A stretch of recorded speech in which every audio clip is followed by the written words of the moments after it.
परिचय। जैसे कि हम पहले भी चर्चा कर चुके हैं कि जंतुओं की लगभग 12 लाख जातियां स्पीशीज पाई जाती हैं, जो कि उनके जीव की विविधता को दर्शाती है। ये सभी जंतु एक दूसरे से अपने अपने वासस्थान, संगठन के स्तर, शारीरिक संरचना, सम्मिति, देह गुहा यानी प्रगुहा, जनन परत, गमन के प्रकार, श्वसन, उत्सर्जन, जनन आदि में एक दूसरे से बिल्कुल भिन्न होते हैं।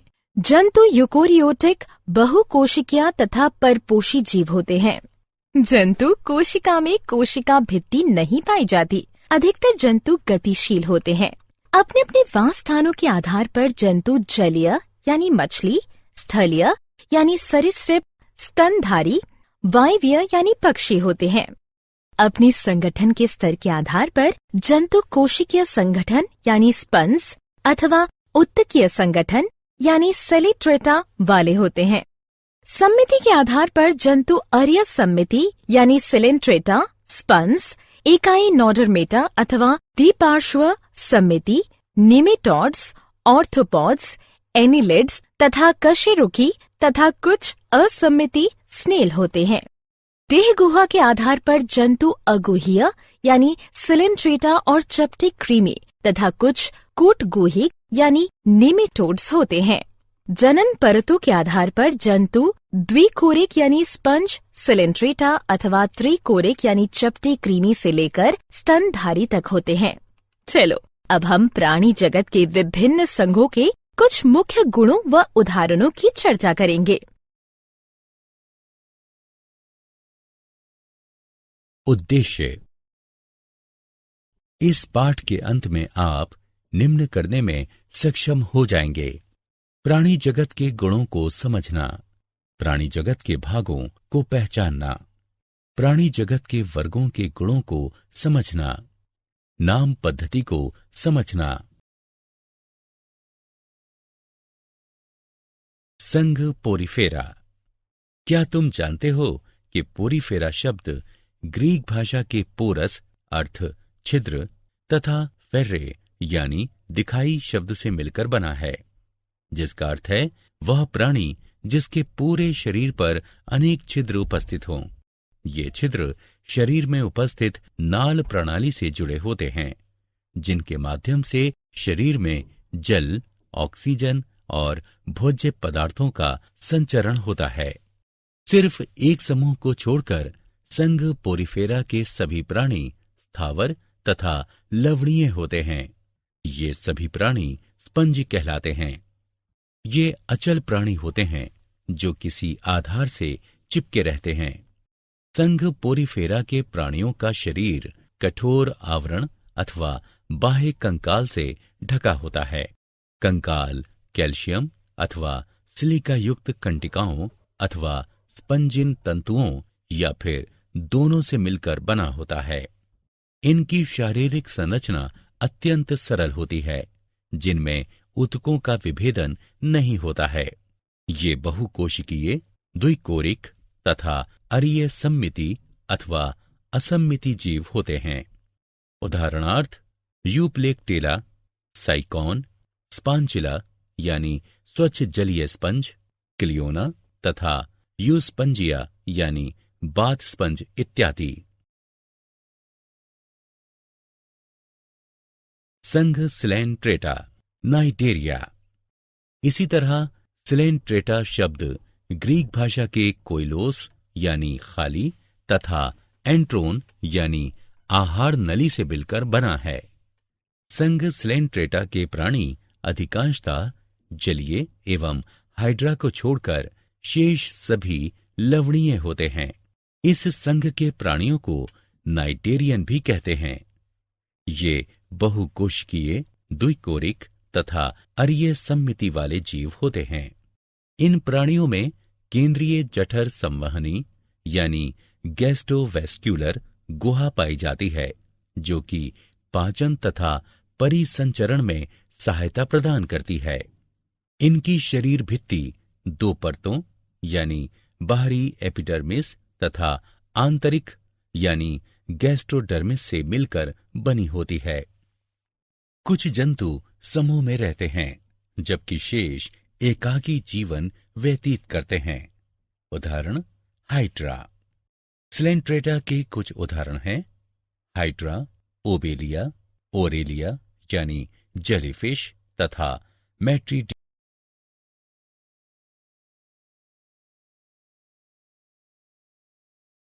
संघ प्लेटी हेलमंथीस यानी चपटे कृमि।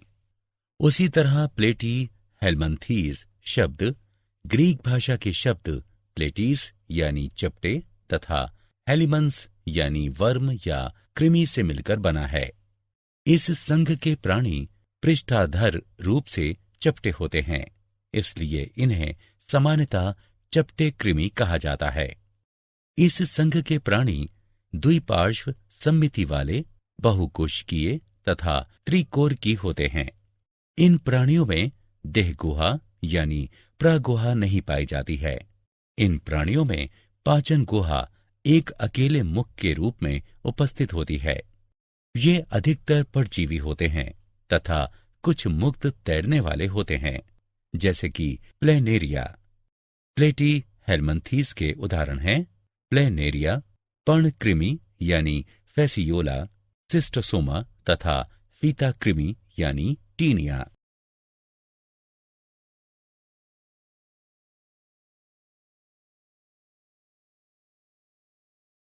संघ निमेटोडा, निमेटी हेलमंथीस या गोल कृमि।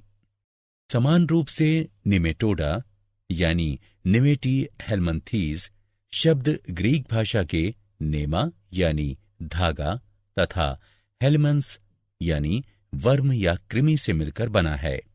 इस संघ के प्राणी द्विपार्श्व सममिति वाले, बहुकोशिकीय तथा त्रिकोरकी होते हैं। इनका शरीर बेलनाकार तथा छोरों पर मुड़ा हुआ होता है। इनमें ऊतक पाए जाते हैं। वास्तविक अंग अनुपस्थित होते हैं, जबकि कूट गुहा पाई जाती है। ये अधिकतर परजीवी होते हैं तथा रोग उत्पन्न करते हैं, जैसे एस्केरिस, वुचेरेरिया तथा एंटेरोबियस। निमेटी हेलमंथीस के कुछ उदाहरण हैं एस्केरिस, वुचेरेरिया, एंटेरोबियस तथा एनकाइलोस्टोमा यानी अंकुश कृमि।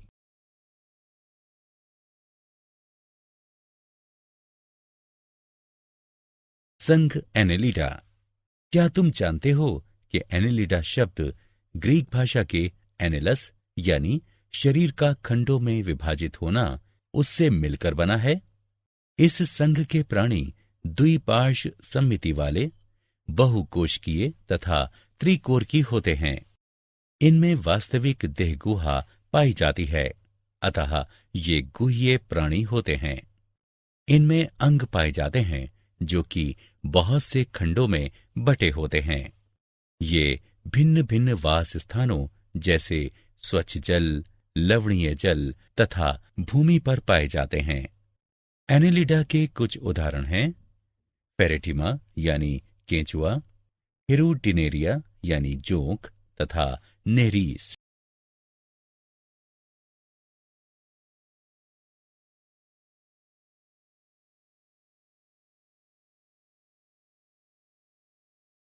संघ आर्थ्रोपोडा। इसी प्रकार से आर्थ्रोपोडा शब्द ग्रीक भाषा के आर्थ्रोस यानी जुड़ा तथा पोडोस यानी पैर से मिलकर बना है, जिसका अर्थ है जुड़े पैर वाला प्राणी। इस संघ के प्राणी द्विपार्श्व सममिति, त्रिकोरकी तथा बहुखंडित होते हैं।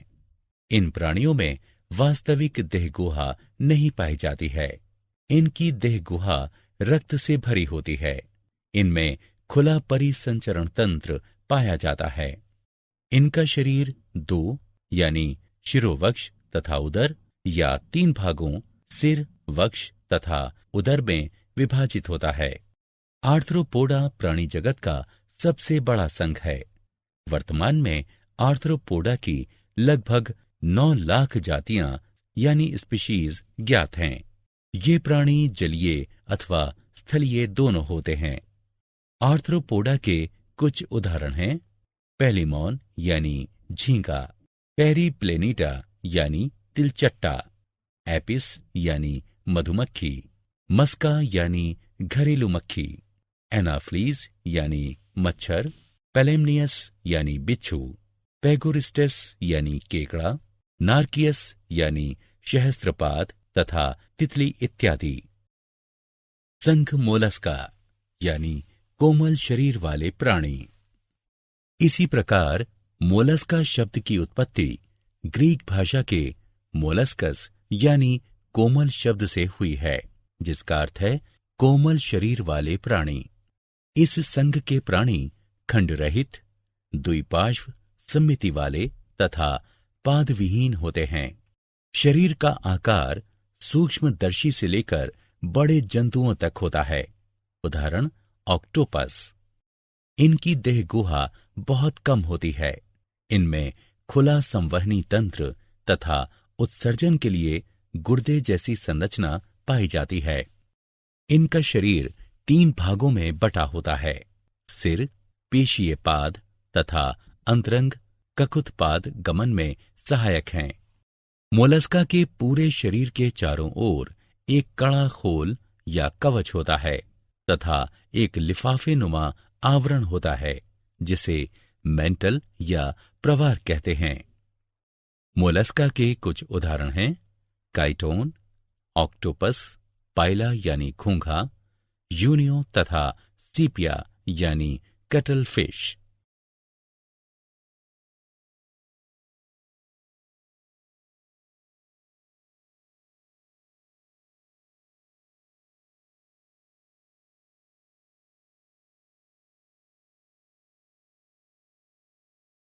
संघ इकाइनोडर्मेटा यानी शूलयुक्त प्राणी।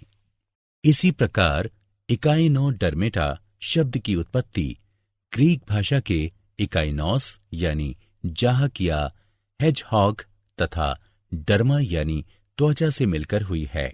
अतः ये जंतु कांटों से आच्छादित त्वचा वाले होते हैं। ये मुक्त जीवी समुद्री जंतु हैं। इस संघ के प्राणी अरिये, द्विपार्श्व या पंचतई सम्मिति वाले होते हैं। ये त्रिकोर की होते हैं। ये देह गुहा या प्रगुहा यानी सिलोम युक्त प्राणी होते हैं। इनमें विशिष्ट जल संवहन तंत्र पाया जाता है, जो उनके चलन में सहायक है। इनके शरीर में मुखीय तथा अमुखीय सतह पाई जाती हैं। मुखीय सतह पर पंचत्रिज्यीय सतह पाई जाती है, जिसे एम्बुलेक्रल कहते हैं।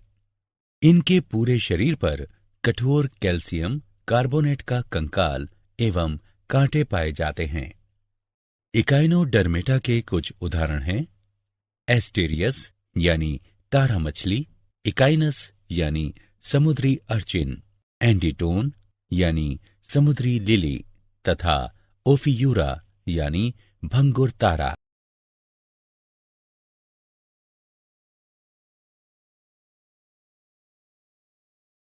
संघ प्रोटोकोडेटा। क्या तुम जानते हो कि प्रोटाकोडेटा शब्द की उत्पत्ति ग्रीक भाषा के प्रोटो यानी आद्य तथा कोडा यानी छड़ से मिलकर हुई है। इस संघ के प्राणी द्विपार्श्व सम्मिति त्रिकोर की होते हैं तथा इनमें प्रगुहा यानी सिलोम पाई जाती है। पृष्ठरज्जु छड़ की तरह एक लंबी संरचना है, जो जंतुओं के पृष्ठभाग पर पाई जाती है। यह तंत्रिका ऊतक को आहार नाल से अलग करती है। यह पृष्ठरज्जु प्रोटोकोडेट जंतुओं के जीवन की सभी अवस्थाओं में उपस्थित नहीं रह सकता है। नोटोकोड यानी पृष्ठरज्जु पेशियों से जुड़ने का स्थान भी प्रदान करती है, जिससे चलने में आसानी होती है। ये समुद्री जंतु हैं। प्रोटोकोडेटा के कुछ उदाहरण हैं बेलेनोग्लोसस,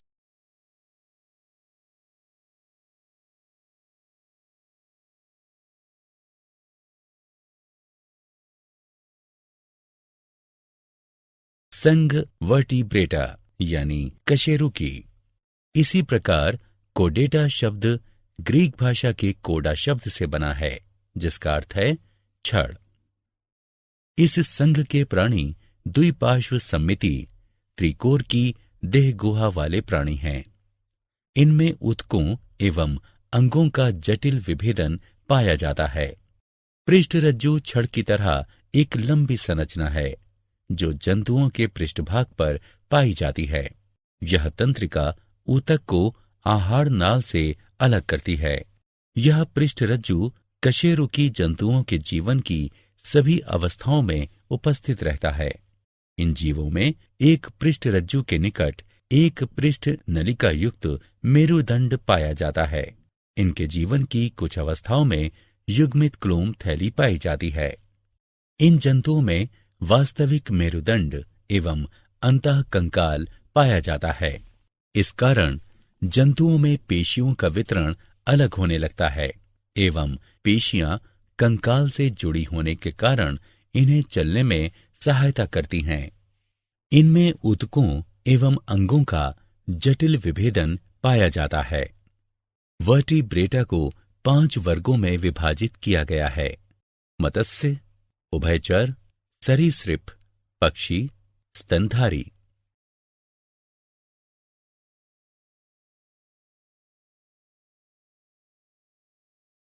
वर्ग मत्स्य। पिसीज शब्द की उत्पत्ति इंडो यूरोपियन मूल के पेइस्क शब्द से हुई है। इसका अर्थ है मछली। ये समुद्र और मीठे जल दोनों में ही पाए जाते हैं। ये क्लोमों द्वारा जल में घुलित ऑक्सीजन को ग्रहण करते हैं। मत्स्य वर्ग के प्राणियों का शरीर धारा रेखीय होता है तथा ये अपने पंख यानी फिन्स एवं मांसल पूंछ का प्रयोग तैरने के लिए करते हैं। इनमें उपास्थि अथवा अस्थि कंकाल पाया जाता है। इनकी त्वचा शल्क अथवा प्लेटों से ढकी होती है। ये असमतापी जंतु होते हैं, अर्थात इनके शरीर का ताप वातावरण के ताप के अनुसार बदलता रहता है तथा इनका हृदय द्विकक्षीय होता है। इनकी आंखें पलक विहीन होती हैं। इनमें नासिका पाए जाते हैं। ये अंडे देती हैं। मत्स्य के कुछ उदाहरण हैं: स्कोलियोडोन यानी कुत्ता मछली, सिनकिरोपस यानी मैंडारिन मछली, टेरोइस यानी शेर मछली, विद्युत रे, स्टिंगरे इत्यादि।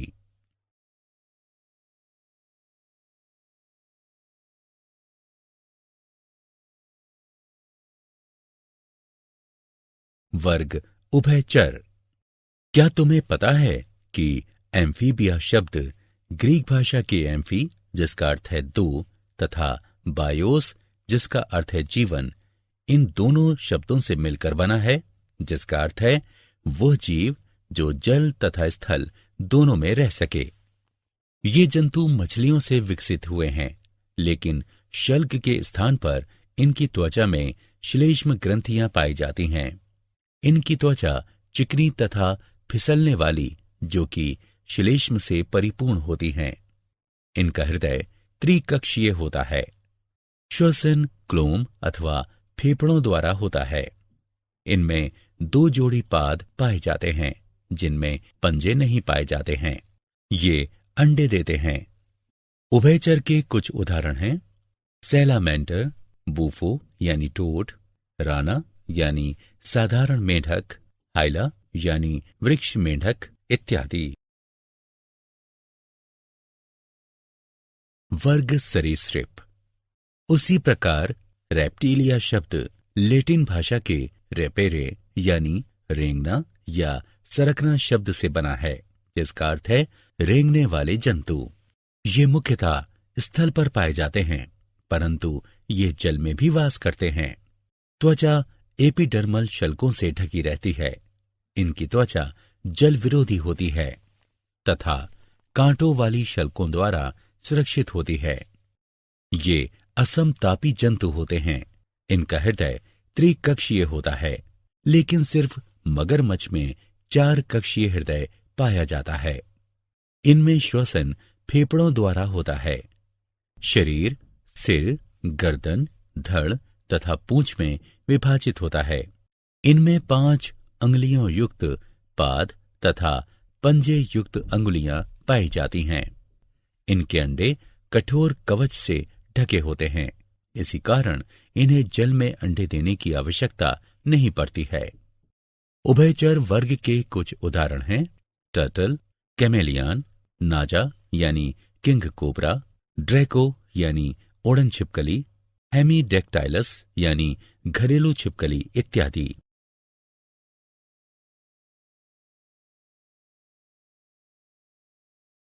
वर्ग पक्षी। क्या तुम्हें पता है कि एवीज शब्द लैटिन भाषा के एविस शब्द से बना है, जिसका अर्थ है पक्षी। इनका शरीर तरकु या नाव की आकृति का होता है, जो कि सिर, गर्दन, धड़ तथा पूंछ में विभक्त होता है। इनका शरीर परों से ढका होता है। ये समतापी प्राणी हैं। इनका हृदय 4 कक्षीय होता है। ये फेफड़ों द्वारा श्वसन करते हैं। अग्रपाद रूपांतरित होकर पंख बनाते हैं। पश्चपाद में सामान्यतः शल्क होते हैं, जो रूपांतरित होकर चलने, तैरने तथा पेड़ों की शाखाओं को पकड़ने में सहायता करते हैं। ये कैल्शियम कवच से ढके हुए अंडे देते हैं। पक्षी वर्ग के कुछ उदाहरण हैं सिकोनिया यानी सफेद स्टॉर्क, आइथिया यानी नर गुच्छेदार बत्तख, स्ट्रेयो यानी ऑस्ट्रिच, कोलुम्बा यानी कपोत, पेसर यानी गौरैया, कार्वस यानी कौवा इत्यादि।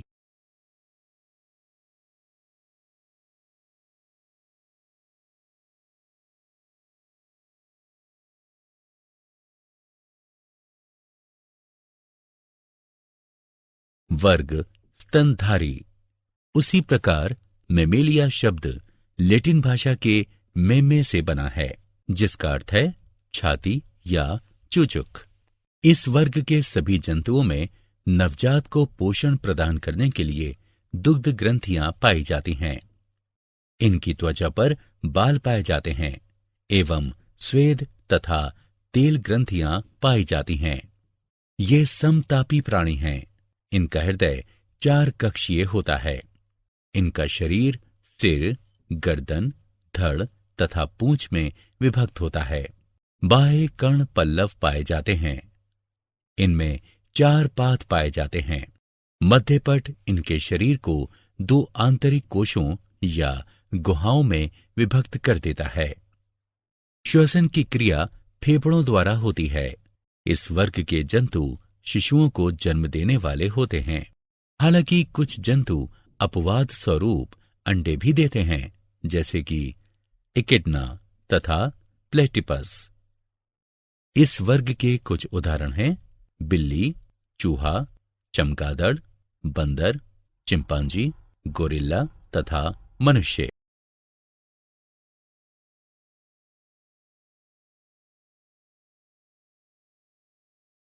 नाम पद्धति। नाम पद्धति सजीवों जैसे पौधों तथा जंतुओं के नामकरण की एक प्रणाली है। क्या तुम्हें पता है कि नाम पद्धति की आवश्यकता क्यों पड़ी? मैं तुम्हें बताता हूं।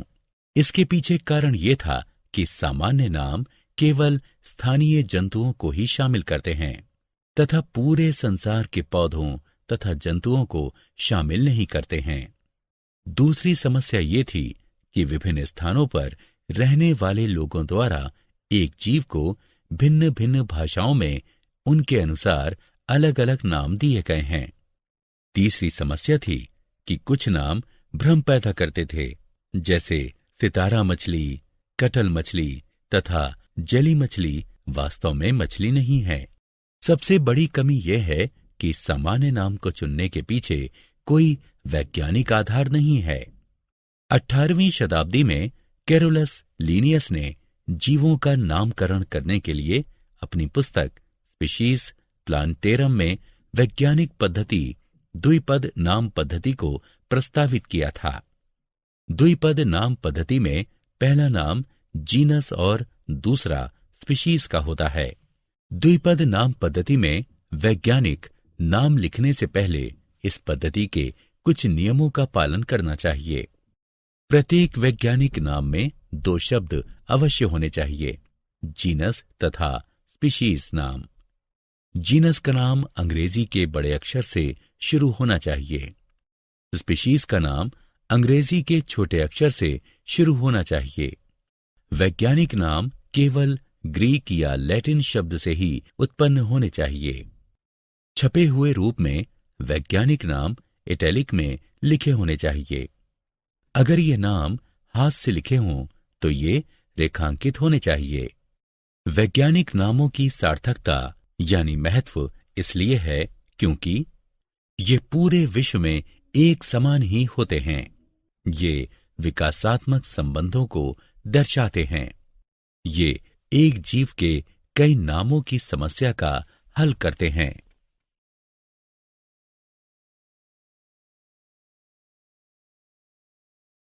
क्या आप जानते हैं जंतु जगत को दो समूहों में विभक्त किया गया है, अरज्जुकी तथा रज्जुकी।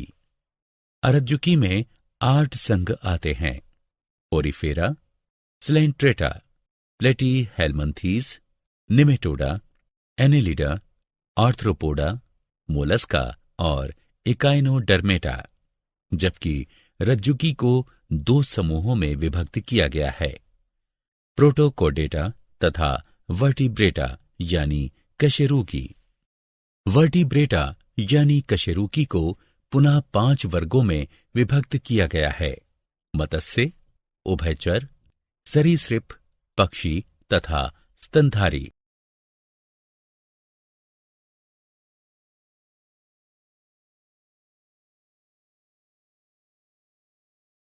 सारांश। आइए हमने जो कुछ सीखा है उसे संक्षेप में दोहराएं। जंतु बहुकोशिकीय यूकेरियोट होते हैं। इनमें परपोषी पोषण, चलन तथा तंत्रिका तंत्र के माध्यम से अति संवेदनशीलता पाई जाती है। सभी जंतु जंतु जगत के अंतर्गत आते हैं। जंतुओं का शारीरिक संगठन कोशिकीय स्तर, ऊतकीय स्तर अथवा अंगीय स्तर का होता है। जंतुओं का शरीर असममिति, अरीय सममिति अथवा द्विकोरक सममिति वाला हो सकता है। अपनी प्रारंभिक विकास की अवस्थाओं वाली भ्रूणीय परतों की संख्या के आधार पर जंतु द्विकोरिक अथवा त्रिकोरिक हो सकते हैं। जंतु अप्रागुही यानी सीलोम के बिना कूटप्रागुही यानी मिथ्या सीलोम तथा प्रागुही हो सकते हैं। जंतुओं को 10 संघों यानी फाइलम में बांटा गया है: porifera, coelenterata, platyhelminthes, nematoda, annelida, arthropoda, mollusca, echinodermata, protochordata और कार्डेटा।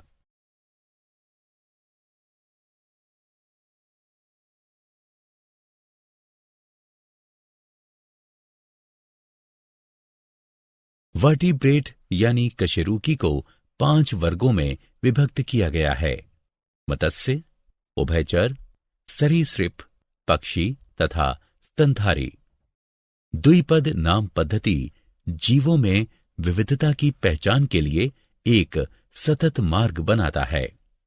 द्विपद नाम पद्धति में पहला नाम जीनस और दूसरा स्पीशीज का होता है।